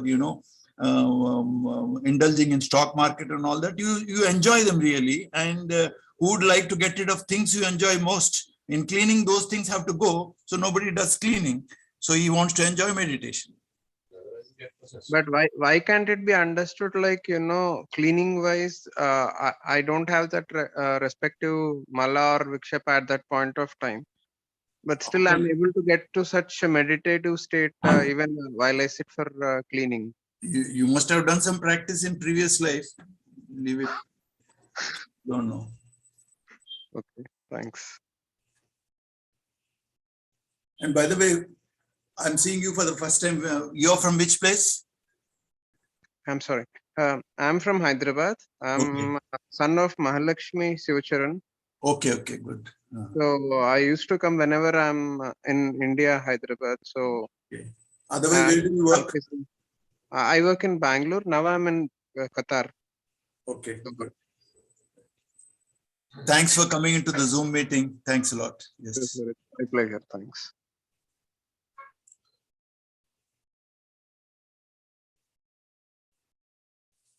Anything else? We have come to the end of this reading session.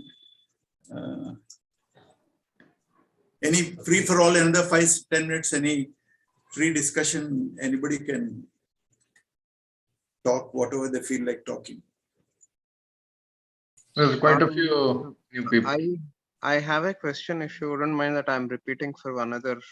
Yeah, you please. I mean, it is a forum for, it is called Bodhayanti Parasparam. We talk about the master and find joy in each other's company and talking about him, learning about him, and then dwelling in his consciousness. So when we talk about him, it is a joyous activity actually. So you can talk freely, no problem. Okay, so can you just help me understand, like, like a very quick brief of what are the different stages, like, one can understand that they are progressing in the right path during meditation? Commonest way is you become more peaceful, and then you become more plain. The mind's tendency for excitement and all will come down. You will become more normal and more peaceful you'll feel, and then more plain you will feel, and your efficiency in your work, you will be more, you will be able to work more efficiently in your work, because the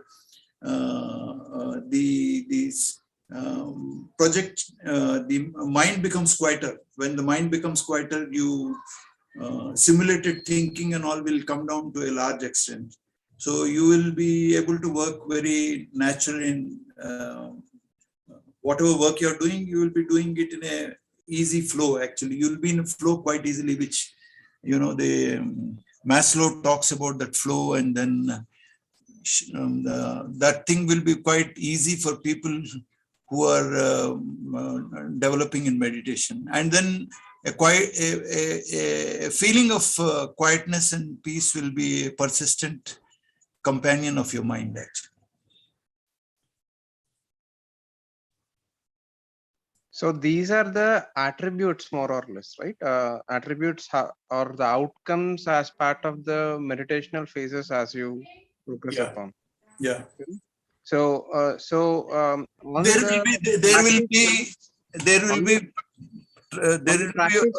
that you get to understand like we are moving in the right path? Yeah, that's what I told you. These are the general trends actually.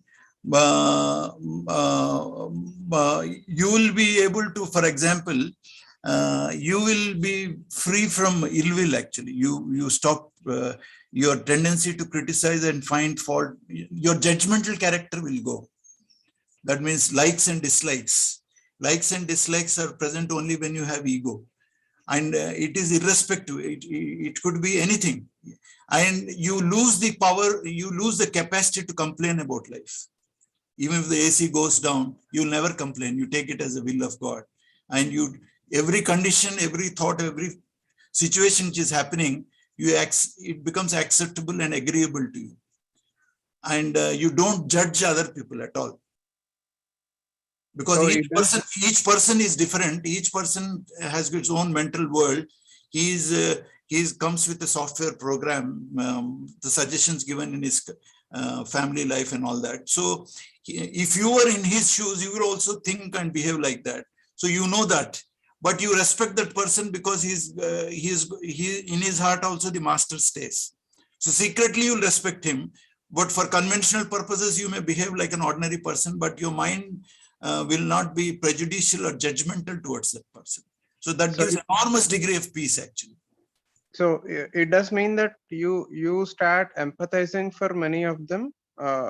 Many of empathy will increase. Yes. Increase. That's So when you interact with any person, you give a lot of respect to that person. You listen to him sincerely. You know more.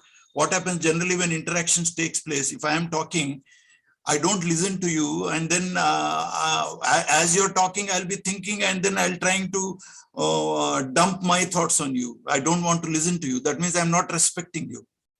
But here, what happens? You have patience. You become quiet. You truly listen to the other person, which shows that you respect the other person, and they will also appreciate it.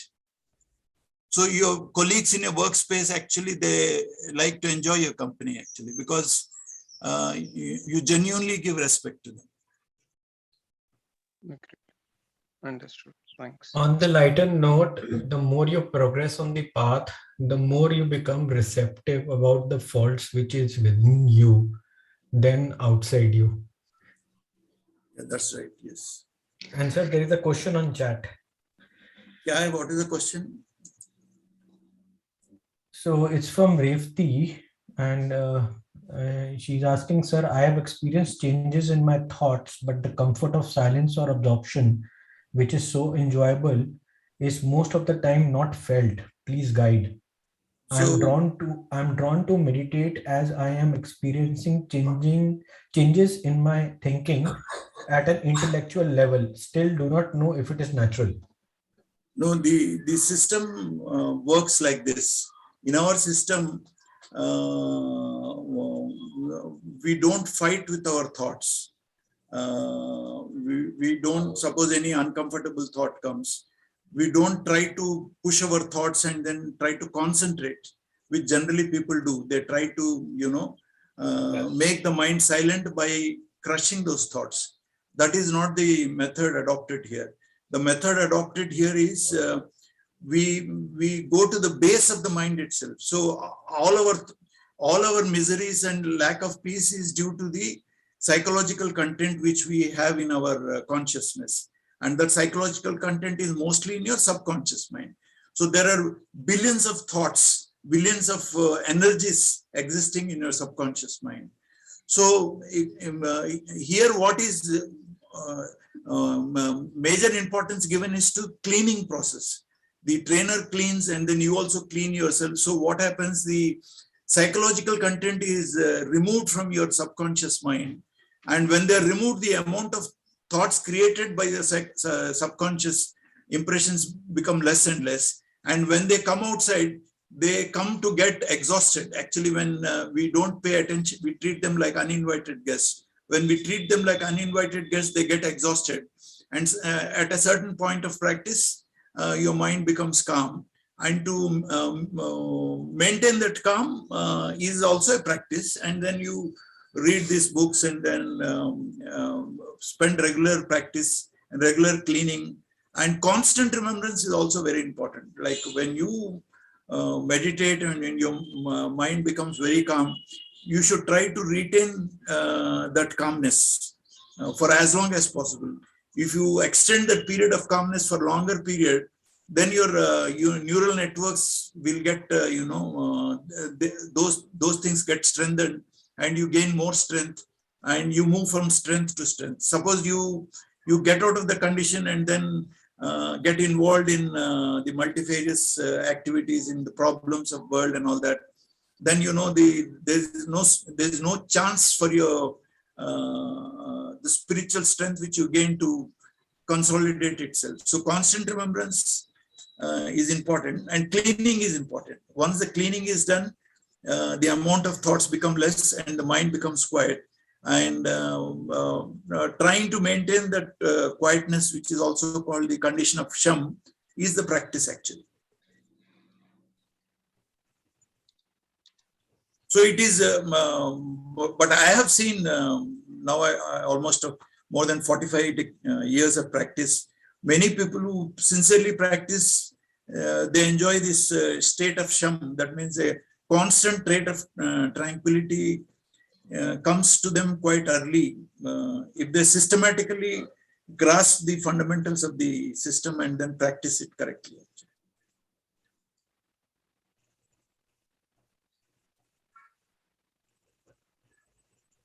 I have a question if you wouldn't mind.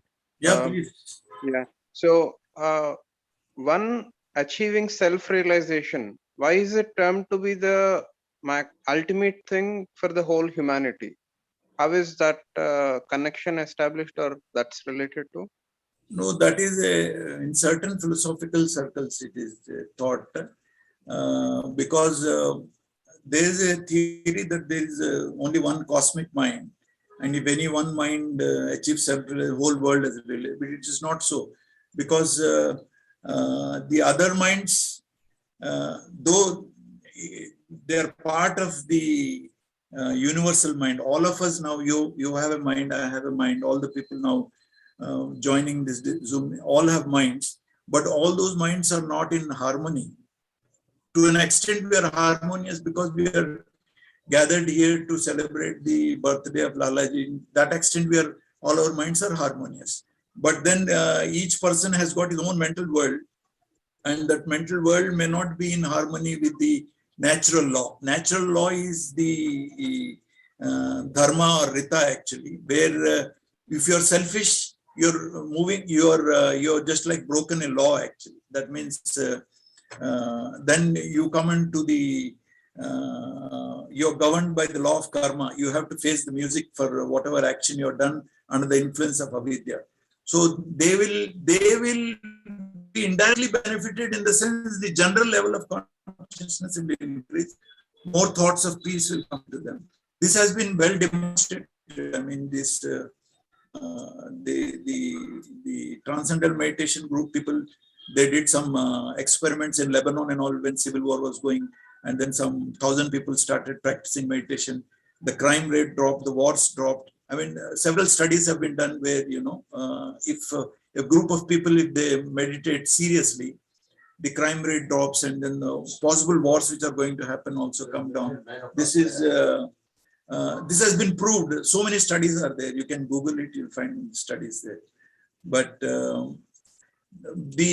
because when we are meditating, like I am meditating now, you are meditating, you are not an isolated island. Everything is interconnected. Everything is interdependent, interconnected. No object, like suppose, I'll give you a general example, like in my room now, suppose the whole room is colored green.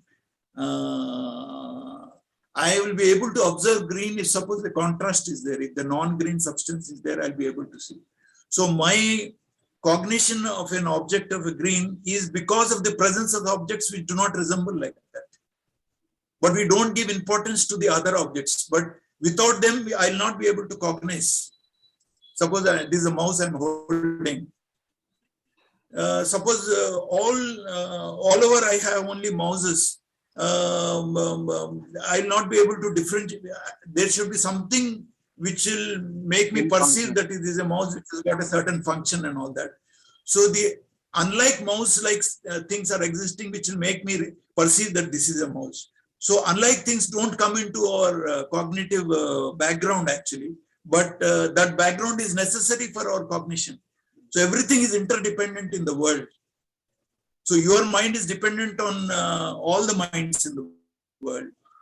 So when your mind moves to a peaceful state of mind, when you meditate, indirectly you are affecting the minds of all the people, whether you know it or not. That happens actually. But whether it leads to realization or not, that was actually the faith or the strong belief of Aurobindo. He believed, and he stayed in one room for 25 years practicing serious meditation with the idea to bring the whole level of consciousness. That was his strong belief, and then he prayed very seriously for 25 years to bring about this transformation. But then it didn't happen. That's why Babuji says each individual has to transform, then only society will transform. That is his thinking actually. I hope I have answered your question. Yes, sir. Thanks. In this context, can we say that till some time back, it was that Sanskrit was regarded as the universal language. Now it is English which is regarded as universal language. No, you regard, we will not regard it. You may be regarding. You may be regarding English as Sanskrit. I don't regard it. No, I am saying that this is what I read somewhere, that Chinese firmly believe. आप उसको सुने तो कैसे accept कर लोगे आप? मैं तो एक्सेप्ट नहीं करता. कई लोग हिंदुस्तान में कोई एक्सेप्ट नहीं करता उसको. So in this context, it is even said that the prayer that Babuji Maharaj received in the superfine state was in English. ठीक है वो. Is in English. हाँ. So no, Sanskrit, you see, Babuji has written extensively about this aspect to letters to Raghavendra Rao. He says, when the rishis were I'm mentioning there. I'm mentioning about that only. Ah. I read it there itself. There he says when the condition you try to communicate that condition to other people, the language which came to them naturally was the Sanskrit language. But you are asking me a very troublesome question which I never entertained in my mind. Why it came in English to Babuji? My answer nahi kar sakta, and I don't want to think like that also. It will come. I accepted Babuji whether he talks in English or Hindi to me. Just because he talks in English, I will reject him. My OS and I sochta hu main.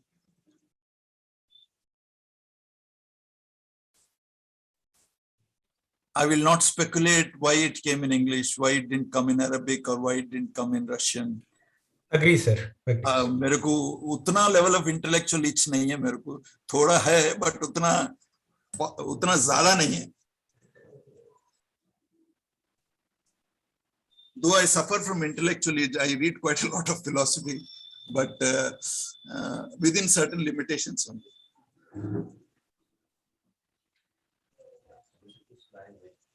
Dr. Madhava, there was a question on, I think, previous one, like how do we know that we are progressing? Yeah. So actually, I want to read Babuji Maharaj's answer from Wisdom Unfurled. Yeah, please read it. There's an explicit answer to this question. So it says, that the Abhyasi begins to feel himself lighter and lighter.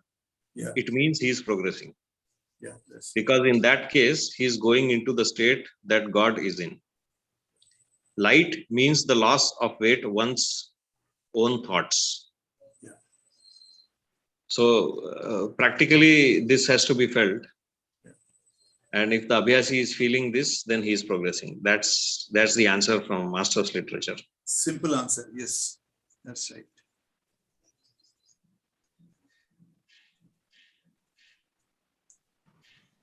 Okay. Any other questions? I have another question. Yeah. Okay. Please. Every cleaning session, whenever we sit in, right, we tend to experience a different, what do you call, different experience, more or less. So is there any specific performance indicator kind of thing which we'd be able to say that?